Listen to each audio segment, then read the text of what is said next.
entre los títulos principales de esta jornada, finalmente llegó la confirmación efectiva de la boca del presidente electo respecto a quién va a ser su ministro de Economía. Toto Caputo, el hombre que lo acompañó en esta gira por los Estados Unidos, con muy buen panorama, según lo dijo el propio Javier Milei. El Messi de las finanzas, así lo conocen muchos dentro justamente del ambiente político e incluso dentro del ambiente de las inversiones, y se acaba de conocer esta noticia. Era un nombre que venía especulándose, por decirlo de alguna manera, el nombre que nos había llegado justamente a los periodistas, pero faltaba que Javier Milei lo diga de su propia boca, que ahora sí se conoce. Reiteramos la información entonces: Toto Caputo será el ministro de Economía de Javier Milei. Y esta noticia se da en un contexto donde muchos sectores empiezan, ¿no?, a intentar acomodarse o tener algo de previsibilidad en relación a las políticas económicas que se vienen. Vamos a conversar con Ariel Macías, ya está conectado con nosotros. Ari, estos como los títulos más importantes de la jornada, ¿no? La confirmación de quién será el ministro de Economía y, mientras tanto, la posición de sectores importantes, ¿no?, respecto a lo que les espera en ese contexto. Rocío, muy buenos días, ¿cómo estás? Y efectivamente arrancamos una jornada con mucha actividad y muchas noticias, ¿no?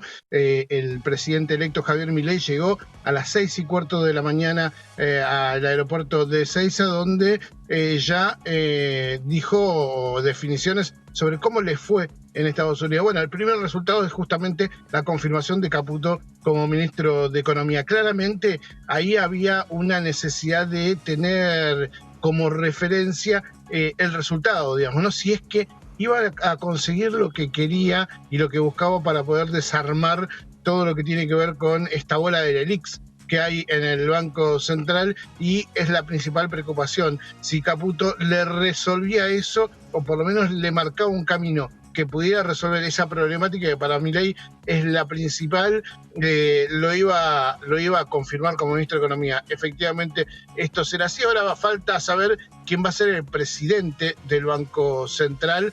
Un dato importante y clave. Hay otro dato para tener en cuenta, y que también es una novedad de la mañana de hoy, como contexto a lo que también vamos a estar hablando sobre los sectores que empiezan a acomodarse a esto, a lo que se viene en materia económica en la Argentina. El otro dato es la confirmación de parte de la vicepresidenta Cristina Kirchner, que está en sus últimos días de mandato, y que anoche tuvo una cena donde se despedían los senadores que ya terminan mandato, y se le da la bienvenida a los que fueron electos durante estas últimas elecciones.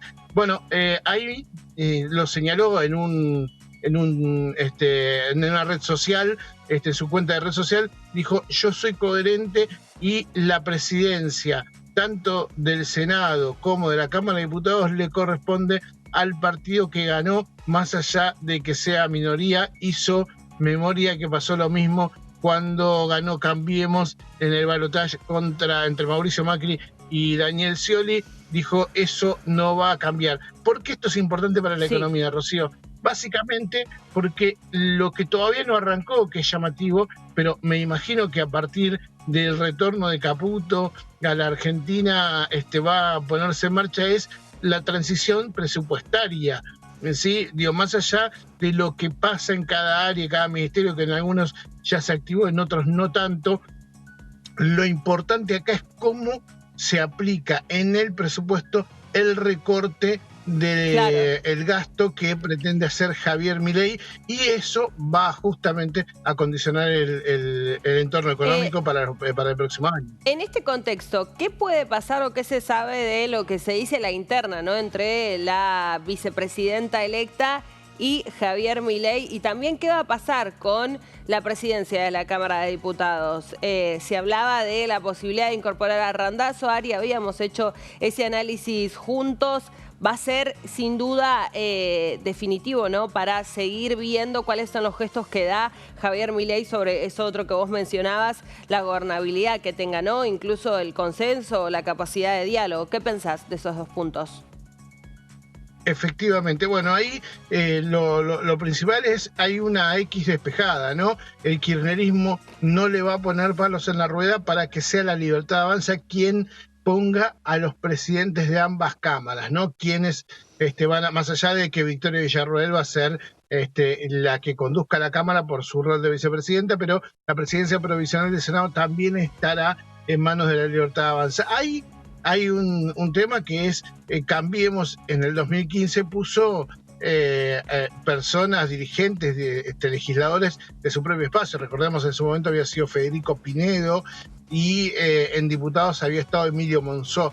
En el caso de la Libertad Avanza, pareciera ser que todo se encamina a que las alianzas se terminen plasmando en el Congreso. Y hay una discusión interna fuerte dentro del PRO, digo, más allá de Juntos por el Cambio, que está estallado en distintas partes, pero dentro del PRO es si es verdad, si es conveniente tener la presidencia de la Cámara de Diputados en manos de Cristian Ritondo, digo, que era el legislador electo que tenía todos los números para poder quedarse con ese lugar. Si no, está Javier Milei pensando en un Florencio Randazzo, que tiene la doble lógica. Por un lado, claro, viene del peronismo disidente, conoce la provincia de Buenos Aires, tiene mucho respaldo, pero además es socio de Juan Schiaretti, la otra provincia que lo respaldó fuertemente en las elecciones a Javier Milei, y bueno, Córdoba va a tener también una representación importante. Todo esto es lo que busca justamente cierta gobernabilidad dentro del Congreso, que va a ser clave para este año: presupuesto, reducción de gastos, pero además todas las reformas que quiere llevar adelante Javier Milei, que tienen que ser y lo quiere de shock. O sea, si va a ser un shock, definitivamente tiene que ser en los próximos días, porque Milei incluso anunció que va a haber extraordinaria, porque quiere durante este 2023, de lo que queda del 2023, poder aprobar un paquete de leyes que lo ayuden justamente a implementar su sistema económico. Ari, antes de pasar, ¿no?, al otro tema importante que involucra la agenda de las pymes, se queda Daniel Scioli en Brasil también finalmente. Y ese es uno de los puntos que también había generado cierta controversia. El presidente Alberto Fernández había dicho que era inconveniente que sucediera eso, ¿no? Pero la realidad es que, a ver, por un lado, pensé que algunos empresarios querían que el jefe de la oposición sea Sergio Massa. ¿Sí? Un Sergio Massa que se lo ve cada vez más activo, y que vamos a tener algunas novedades en estos días para contar de lo que va a ser su futuro político.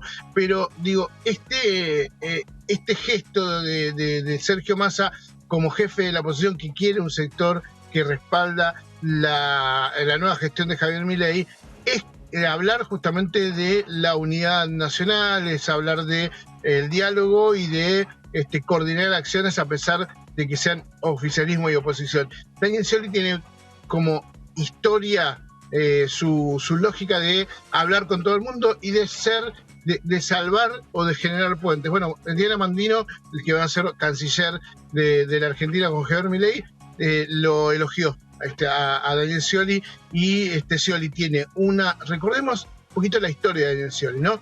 Llegó a Brasil como embajador cuando el presidente era Jair Bolsonaro, y la idea era recomponer las relaciones entre Bolsonaro y Alberto Fernández, estaban totalmente rotas. Entre ellos, entre los presidentes, no hubo relación.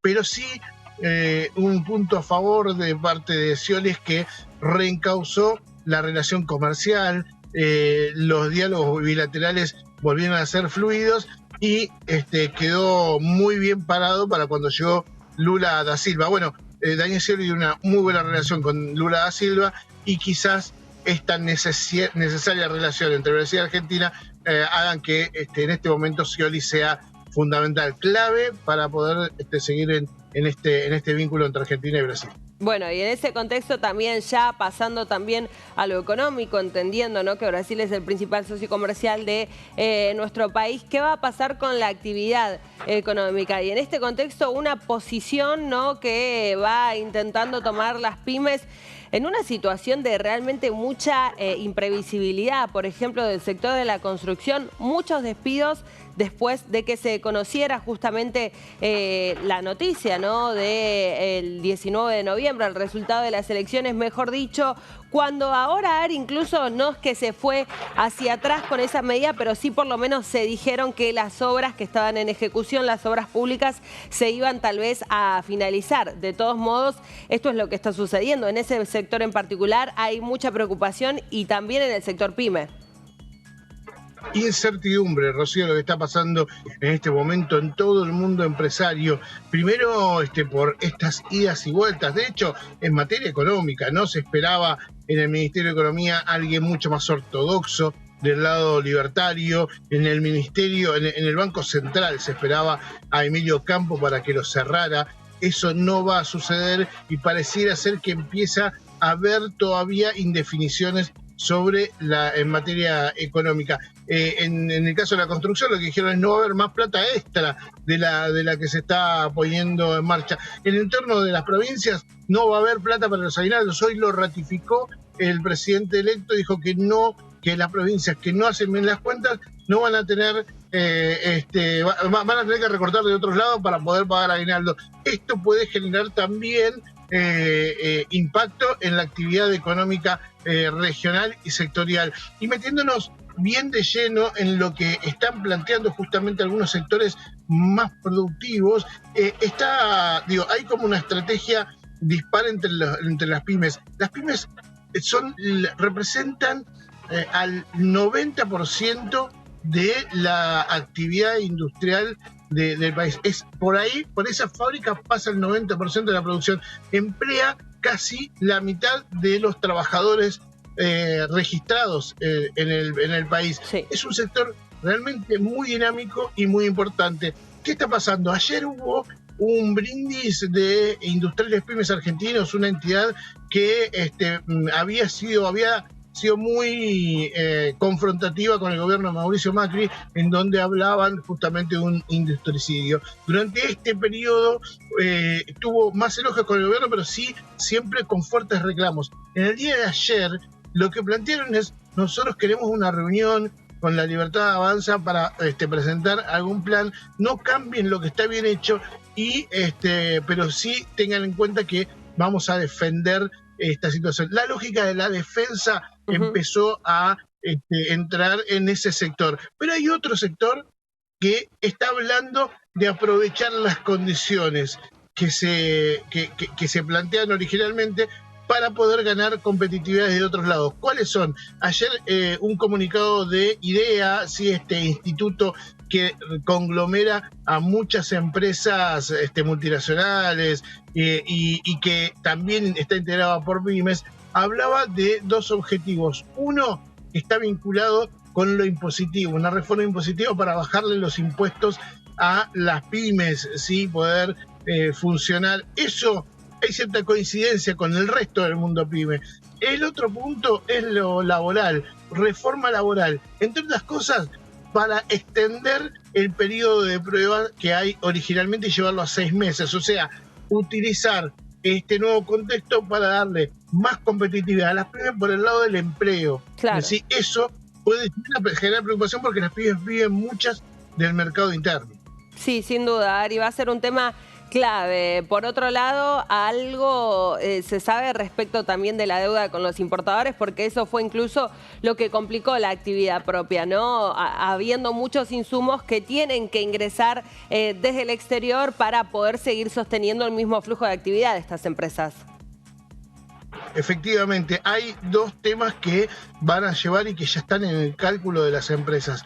El año que viene va a haber una caída de la actividad, no solamente por la pérdida de poder adquisitivo, sino porque hay muchas empresas que no van a tener con qué producir, porque ya les adelantaron que no va a haber dólares para importación hasta que no haya un ordenamiento de la macroeconomía. Por tanto, hay también una fuerte preocupación sobre el stock de deuda que tienen las empresas, que ha crecido muchísimo durante estos años, este último año, y especialmente creen que el flujo se va a disminuir fuertemente, todo acompañado de una lógica de contracción. Recordemos que son sectores sensibles, que generan mucho empleo y que, entre otras cosas, lo que dicen es, por más que me bajen los impuestos, si no hay actividad económica, no hay forma de mejorar las condiciones de las pymes.